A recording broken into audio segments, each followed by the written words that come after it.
One of the worst feelings in life is knowing what you're capable of, but not living like it. Feeling disappointed in yourself, feeling disconnected from your potential, kind of feeling like you're drifting away from the type of person that you can become. I used to feel like that. For the longest time, I've been chasing this thing called strength ever since I was a kid watching Jacked, but men of character like Goku, Batman, and even characters like Ippo, who eventually was the catalyst for me starting this whole fitness journey in the first place. There's many different types of strength that could be aesthetics with your body, your fitness journey, the life you want, the mindset you want. That is strength. For me, it was my body. I want to look like Goku in them. But this here is the catalyst of how I accidentally got in shape. So, when I was younger, I wanted to try out boxing. I was 14 years old. I just came off of watching watching Ippo pull off that awesome Dempsey roll. And I was like, dang, I really want to do that. Now, at this point, me being 14, I wasn't as chubby as I was when I was a bit younger because puberty was hitting. I was naturally slimming down. But EPO was the catalyst for me to wanting to get in shape. So I started doing boxing. I was doing boxing every day. I was going to school. I even had a weightlifting class. And next thing you know, by the time I hit my sophomore year, I was jacked for the standards of being like a high school student. People thought I was jacked. It was guys like telling me, hey, like, I want to be like you. It was freshmen telling me like they wanted to be like me because I was jacked. I was muscular. I was big, even though I was only like 160 something pounds, but I was in decent shape.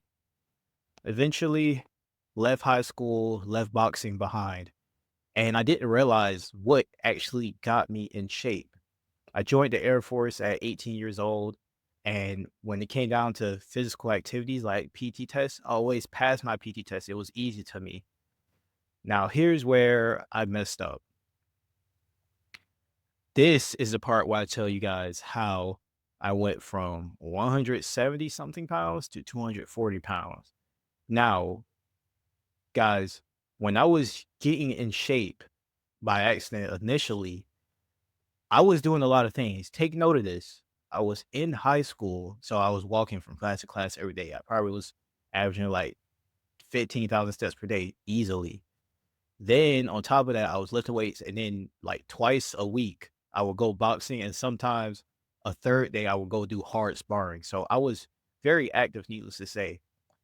This gave me a false sense of security once I became an adult, joined the Air Force, because whenever it came to physical activities, it was easy to me. And when it came to eating, I ate intuitively. I didn't track any calories. I didn't know anything about nutrition at all, period, point blank.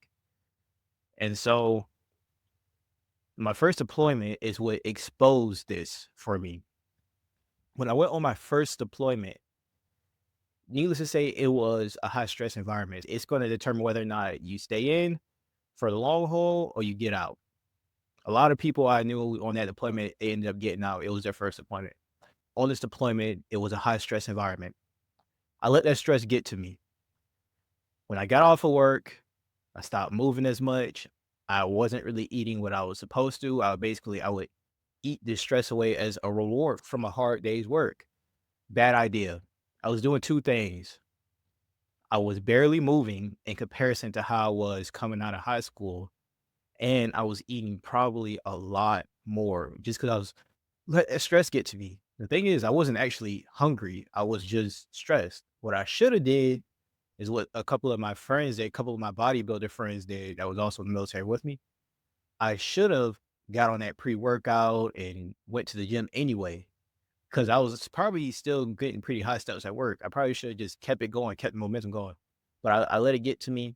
And next thing you know, I was 240 freaking pounds. Guys, I am not tall. So 240 pounds is like overly fat for me, overly big for me. I'm talking like start having weird health problems. And the biggest thing about this is when it came down to me getting back in shape, it was the hardest thing I had ever had to do. Not because getting in shape the first time was super difficult, but because I was just purely ignorant. I was ignorant. I thought I could out train a bad diet because I was thought, well, I got a shape before. Was it tracking my calories? Maybe I could do it again. Certainly, I was mistaken. So I was experiencing all these things, like weird health problems. And mind you guys, at the time, I'm only 23 years old. Right now, I'm 24, but I was having all these weird health problems. Like I would have trouble doing easy things like going upstairs. Like I started to get winded like a fat guy. And I did not identify with being a fat guy. To me, I was still that fit Chad coming straight out of high school and joining the military. That 18-year-old, that 19-year-old that was in great shape. But on the outside, I was a chud.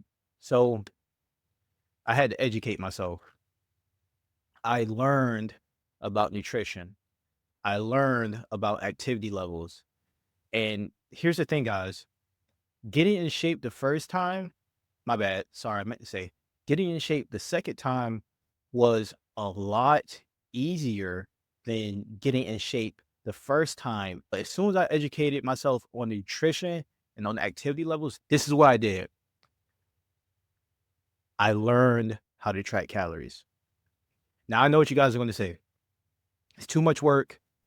It's too complicated. It's not that complicated. You just start out with one thing, right? Find your maintenance calories easily. Search it up on TDE calculator on Google. Put in your height, your weight, your age, your gender. If you're watching this, you're probably a male like me. Put in my maintenance calories, or rather, I found out what my maintenance calories was. Then I made it my mission to literally eat less than that. So once I began to eat less than my maintenance calories, I started seeing a bit of progress. Then I started tracking those steps. Now, when I started tracking those steps, I realized that I was literally barely moving throughout the day, like barely moving. Like my step count was terrible, something like 3,000 to 5,000 steps per day. I bumped that up to 10K to 15K steps per day. And the weight loss just started melting off, especially in the beginning. When you finally learn how to track your calories and your steps, you're going to realize that you're eating a lot more than you think you are eating. And you're probably not moving enough, nowhere near enough for like your size.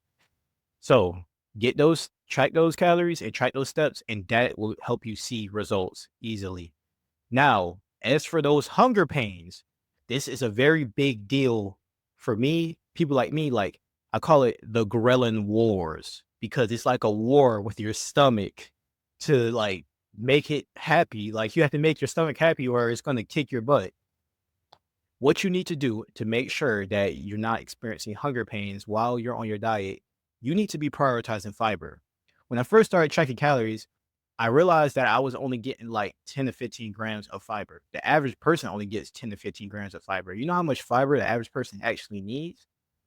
The average person actually needs somewhere around 30 to 38 grams of fiber per day. And you probably need a bit more depending on how much you eat. What does fiber do? Fiber helps you stay satiated, and fiber also helps keep you regular. You want to eat higher fiber foods to make sure you're fuller for longer. How I used to like to do it is I like to backload a lot of my fiber towards the end of the day because that's like peak snacking time. That will stop me from snacking. Another thing that I used to use fiber for, and you guys are going to love this one. When you're tempted by family, like you have to go to events, you have to go to like parties and stuff, and you know you don't want to get tempted by the food. All you have to do is like eat a bit of fiber before you go, and you will not be hungry. The only thing that's stopping you from eating food is like your own mind. Your belly will not make you eat that food. You're not gonna be like stomach's not gonna be growling. You're not gonna be craving that food because you ate that fiber. One of my favorite snacks is those Fiber One brownies. They're only 70 calories, it's 7 grams of proteins. I done popped 2 of those before I went to parties or events, and people were asking me, "Dang, Kelvin, or dang, Nova, why aren't you eating? You're not gonna eat nothing." No, I'm good. I just got my little drink and I'm good. I'm not finna cheat on my diet for nothing because I got this fiber in my system and it's not gonna make me overeat. Simple. Now, here's a double bonus for you guys who are kind of lazy and you guys do not want to track calories. you guys are going to have a bit more restriction in the form of not going to like get fast food and stuff like that. For those guys who are tracking your calories, if it fits your macros and you're getting that fiber, that protein, and you're eating below your maintenance, you will be fine. But for those guys who don't want to track calories, here's what you got to do. One, limit fast food to a minimum, maybe once a month, and don't go crazy with it. Two, you need to prioritize protein and fiber, because if you want to eat intuitively, you need to have that fiber so that you don't overeat. You need to have that protein so that you keep your freaking muscles, man. And also, here's a little history lesson, or if you will, or science lesson, if you will. When I first began to track calories, I ate like normal. And that's when I found out I'm eating way too much. But I also found out that most foods do not have fiber in it. You have to be very intentional about what you eat in order to get your fiber. Some of my favorite things to eat that have fiber, I'm just quickly list them off.